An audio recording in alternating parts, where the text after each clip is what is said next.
Reflexão, a Bíblia Nossa de cada dia. Eu sou o pastor Raifran Batista e vou ministrar a você a palavra de Deus no Evangelho de Jesus, conforme escreveu João, capítulo 2, versículos 22 e 23. Ele, porém, se referia ao santuário do seu corpo. Quando, pois, Jesus ressuscitou dentre os mortos, lembraram-se os seus discípulos de que ele dissera isto, e creram na Escritura e na palavra de Jesus. Estando ele em Jerusalém, durante a festa da Páscoa, muitos, vendo os sinais que ele fazia, creram no seu nome. O Evangelho de Jesus, conforme João, no seu segundo capítulo, narra pelo menos 3 importantes acontecimentos. Na verdade, esses 3 acontecimentos começam pelo casamento em Caná da Galileia, uma festa de casamento para a qual Jesus fora convidado. Mas a festa só se tornou importante e, de fato, está narrada no Evangelho por causa de um outro acontecimento, algo que ocorreu durante a festa. E aí entra o milagre de Jesus ao transformar água em vinho. De fato, este foi o primeiro milagre público realizado por Jesus. O terceiro assunto tratado no capítulo 2 é a purificação do templo. Mas quero chamar a sua atenção especificamente para os versículos 22 e 23. Quando, pois, Jesus ressuscitou dentre os mortos, os seus discípulos lembraram-se de que ele dissera isto. João está se referindo a uma palavra que Jesus havia dito com relação ao templo, pois os discípulos, após Jesus ter ressuscitado, lembraram-se que Jesus havia dito a respeito do santuário do seu corpo e não a respeito do templo em Jerusalém. Pois Jesus havia dito que eles poderiam destruir aquele santuário e em 3 dias ele o reconstruiria. Muitos criticaram Jesus porque pensaram que ele estivesse se referindo à construção dos judeus, que era o mais belo dos palácios, o maior templo que os judeus já tiveram em toda a sua história. Primeiramente o templo de Salomão, que fora destruído por Nabucodonosor, mas depois o templo foi reconstruído sob a liderança de Esdras, Zorobabel, Neemias e a ajuda dos profetas Ageu, Zacarias e Malaquias.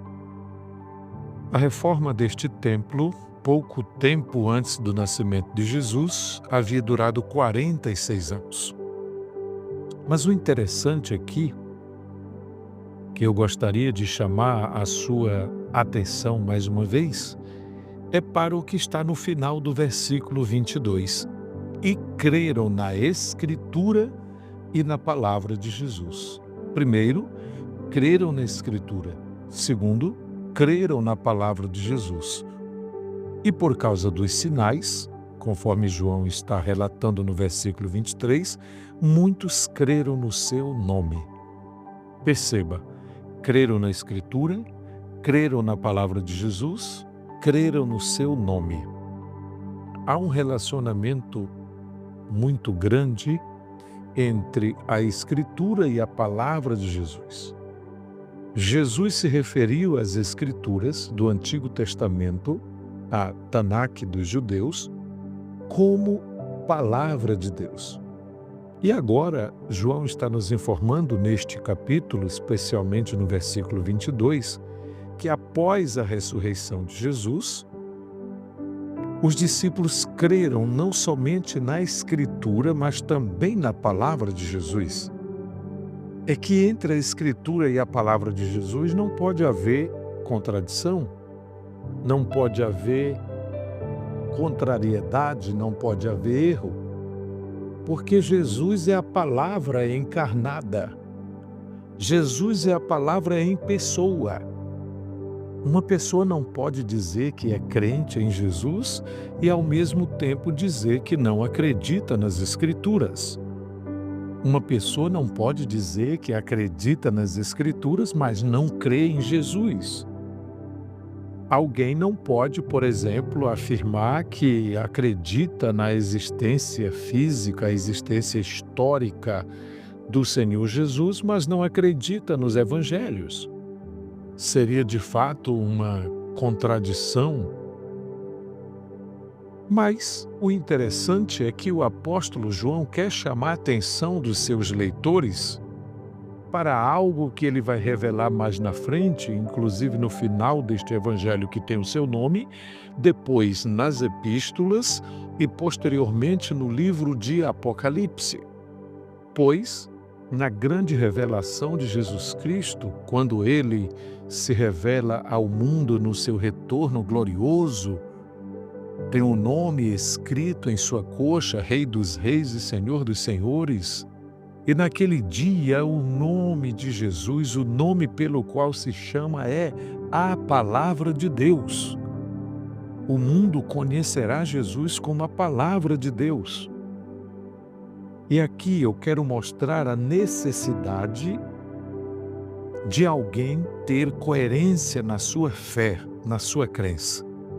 Se você crê no nome de Jesus, você precisa crer na palavra de Jesus e crer nas Escrituras, porque Jesus ratificou, enfatizou, confirmou a veracidade das Escrituras do Antigo Testamento, chamando-a de palavra de Deus. E os apóstolos confirmaram posteriormente que as palavras de Jesus passaram a ter para eles, para a igreja primitiva e para todos que viveram naqueles dias, passou a ter as palavras de Jesus o mesmo peso, como palavra de Deus, a mesma importância. E logo após a ressurreição, diz João, que eles se lembraram do que Jesus havia dito e creram na Escritura, mas também creram na palavra de Jesus. Isso quer dizer que as palavras de Jesus, para eles, passou a ter o mesmo peso. Quanto ao versículo 22, está afirmado que por causa dos sinais que Jesus fazia, creram no seu nome. E eu quero dizer a você, meu distinto ouvinte, que eu e você também temos o mesmo dever, crer no nome de Jesus, crermos no nome de Jesus, crermos nas Escrituras e crermos na palavra de Jesus. Não pode haver diferença. O nome de Jesus é maravilhoso, o nome de Jesus é poderoso, o nome de Jesus é santo e o seu nome será proclamado em todo o mundo como Rei dos Reis e Senhor dos Senhores. Por causa do poder do seu nome, um dia todo joelho se dobrará e toda língua confessará que Jesus Cristo é o Senhor para a glória de Deus Pai. Fique com esta palavra, internalize-a em seu coração. No nome de Jesus há poder, na palavra de Jesus há poder, na Escritura há poder. Que Deus te abençoe, hoje e sempre. Creia na Bíblia para ser salvo. Creia de todo o seu coração nas palavras de Jesus, no nome de Jesus. Seja feliz hoje, amanhã e eternamente. Amém.